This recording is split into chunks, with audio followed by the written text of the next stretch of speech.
Students, हम बात करेंगे कोऑर्डिनेशन कंपाउंड्स और कोऑर्डिनेशन कंपाउंड के नोमेनक्लेचर के हवाले से भी हम बात करेंगे और कोऑर्डिनेशन कंपाउंड से जो रिलेटेड जो टर्म्स है इनको भी अच्छी तरह अंडरस्टैंड करेंगे।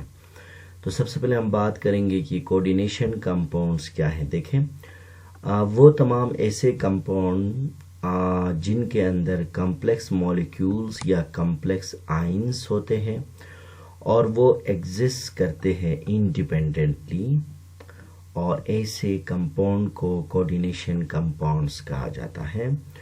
और कोऑर्डिनेशन कंपाउंड को कॉम्प्लेक्स कंपाउंड्स भी कहते हैं। लाइक देखिए, मैंने लिखा कि those compounds which contains complex molecules या complex ion and exist independently are called coordination compounds or complex compounds। complex compound के जो है ना मैक्सिमम इसके 4 पार्ट्स होते हैं और मिनिमम इसके 2 पार्ट्स होते हैं। और जैसे कि मैंने कोऑर्डिनेशन कंपाउंड को जनरली मैंने कुछ टर्म सिंबल्स के ज़रिए से लिखा, और ताकि इन सिंबल्स के ज़रिए से इनको नाम लिखने का तरीका हमें आ जाए। तो कोऑर्डिनेशन कंपाउंड मैक्सिमम 5 पार्ट्स पर मुश्तमिल होता है, जिसमें से मैंने ए का नाम दिया। और ए में हमेशा जो भी आएगा एलिमेंट वो लाजमी तौर पर जो है ना ग्रुप नंबर 1A या 2A का होगा। इसके बाद जो पार्ट होगा वो बी होगा, और बी में हमेशा लिगेंड होगा। और लिगेंड क्या चीज़ है उसके बारे में भी हम बात करेंगे। इसके बाद जो सी में होगा वो लाजमी तौर पर सेंट्रल एटम होगा, और उनको हम सेंट्रल एटम कहेंगे, और सेंट्रल एटम हमेशा डी ब्लॉक का होगा। और इसके बाद जो डी में होगा वो लाजमी तौर पर एन आइन होगा। और ये जो स्क्वायर ब्रैकेट मैंने बनाया है इसके अंदर वाले हिस्से को कोऑर्डिनेशन स्फीयर कहते हैं, और लिगेंड के साथ जो नंबर मैंने लगाया 4 इसको कोऑर्डिनेशन नंबर कहते हैं। तो इनके डिफिनीशन में आपको पूरा समझा दूंगा, और इसके फिर नेमिंग के हवाले से भी हम रूल्स को डिस्कस करेंगे। यहाँ पर एक रियल एग्जांपल है, आप देखें पोटाशियम है और ये ए कहेंगे इसको हम। इसी तरह से साइनाइड इसको हम बी कहेंगे, और इसी तरह से ये जो फेरस है इसको हम सी कहेंगे, और डी इस वक्त इस कंपाउंड में एब्सेंट है। तो देखें, एक कोऑर्डिनेशन कंपाउंड चार्जेस के बेस पर कोऑर्डिनेशन कंपाउंड हमारे पास 3 टाइप्स के होते हैं, और जिसमें से neutral coordination compounds, positively coordination compounds, negatively coordination compounds.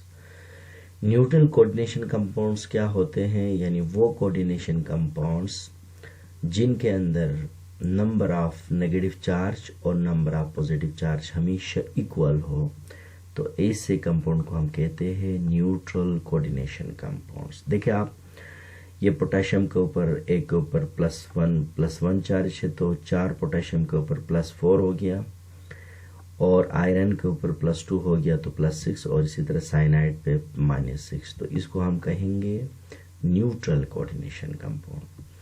इसके बाद देखिए, पॉजिटिवली कोऑर्डिनेशन कंपाउंड किसे कहते हैं, जिसमें प्लस चार्ज हो, यानी स्क्वायर ब्रैकेट के ऊपर हमेशा प्लस चार्ज हो। लाइक देखें, ये जो अमोनिया है, देखिए इसके अंदर जो है ना इसका ऑक्सीडेशन नंबर हमेशा 0 होता है, और इसमें +2 हो गया तो ये इस पे जो होल चार्ज होगा वो हमारे पास क्या होगा, +2 चार्ज हो गया।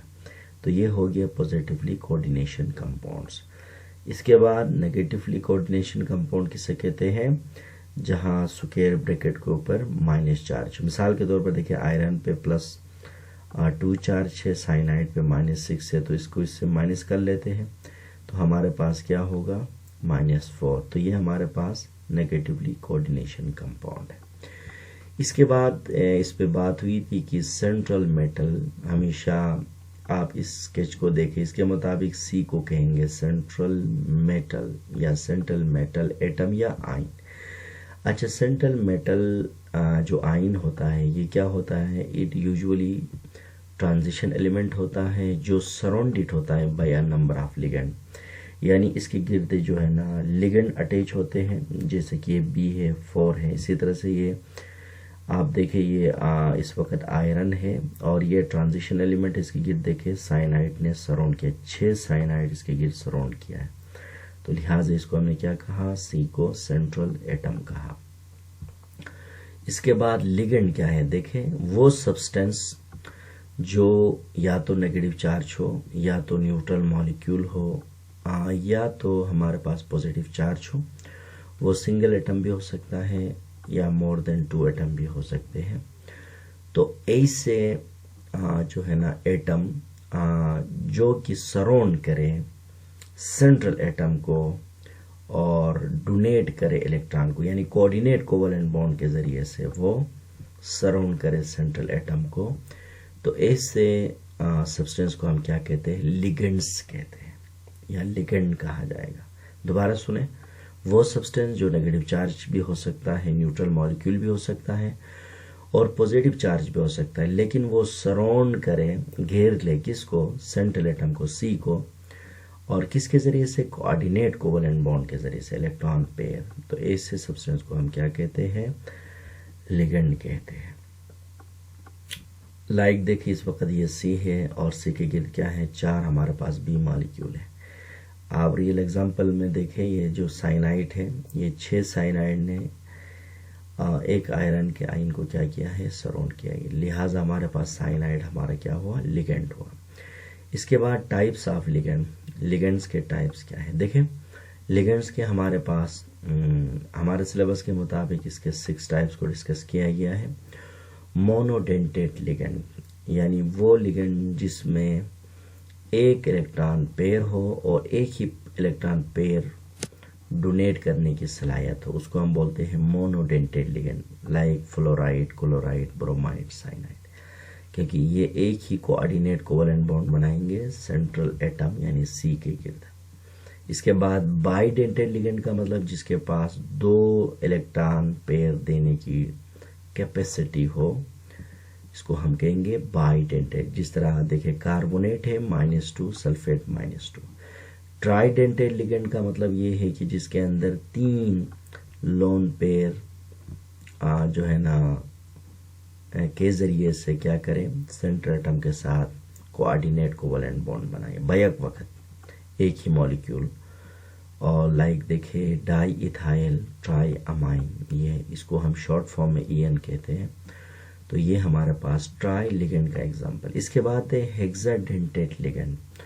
हेक्साडेंटेड लिगेंड का मतलब ये कि वो लिगेंड जिसके अंदर 6 electron donate able electron pair, जो कि 6 इलेक्ट्रॉन को वो आसानी से डोनेट करें, और एक सेंट्रल एटम पे देखे हमारे पास EDTA है, 1 हो गया 2 इलेक्ट्रॉन, और इसके बाद 3, और वही सिमिलर इस तरफ है 4, 5, 6 हो गया। तो ये हमारे पास आएगा हेक्साडेंटेड लिगेंड्स में। इसके बाद इसकी जो नेमिंग होगी, जो लिगेंड का हम नाम देंगे, तो लिगेंड हमारे पास चार्जेस के बेस पर हमारे पास 3 तरह के होते हैं।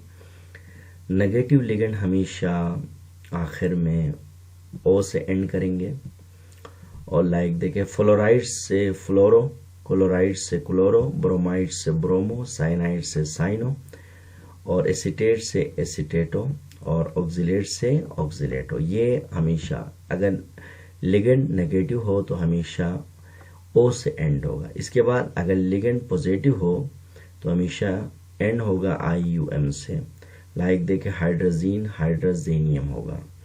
अगर लिगेंड न्यूट्रल होगा तो स्पेशल नाम, लाइक वाटर को हम एक्वा कहेंगे, और अमोनिया को अमाइन कहेंगे, और कार्बोनाइल को हम कार्बोनाइल ही कहेंगे। इसके बाद देखें एक ये बहुत इंपॉर्टेंट बात है, अगर मोनोडेंटेड लिगेंड हो और 2 हो तो हम इसको हम डाई कहेंगे, और 3 हो तो लिगेंड ट्राई, 4 है तो टेट्रा, पेंटा, हेक्सा। अगर हमारे पास पॉलीडेंटेड यानी bidentate, try, tetra and so on, अगर पॉलीडेंटेड लिगेंड हो तो हम क्या कहेंगे, हम डाई नहीं कहेंगे बल्कि बिस कहेंगे, ट्राई को ट्रिस, और टेट्रा नहीं कहेंगे बल्कि हम किस कहेंगे। तो इसी तरह से हमें पता चला कि पॉलीडेंटेट लिगेंड के लिए अलग तरीक़ाकार हैं, बिस, ट्रिस, किस, और जबकि मोनोडेंटेट के लिए हमारे पास डाई, ट्राई, टेट्रा, पेंटा, हेक्सा है। इसके बाद आप देखें, इस एग्जाम्पल पे गौर करें, एक रूल भी आप इसी के साथ सीखें कि अगर हमारे पास ए मौजूद होगा तो उस वक़्त सी का नाम के आखिर में एटी लगाएंगे। ये भी रूल भी है, आप इसको नोट करें। ए का मतलब है कि पोटेशियम मौजूद है तो ट्रांजिशन के आखिर में एटी लगाएंगे, यानी फेरेट कहेंगे, इसको फेरस नहीं कहेंगे। अगर ए मौजूद नहीं होगा तो ये जो रियल नाम, मिसाल अगर फेरेट है तो ये फेरस ही होगा। तो ये भी एक रूल है।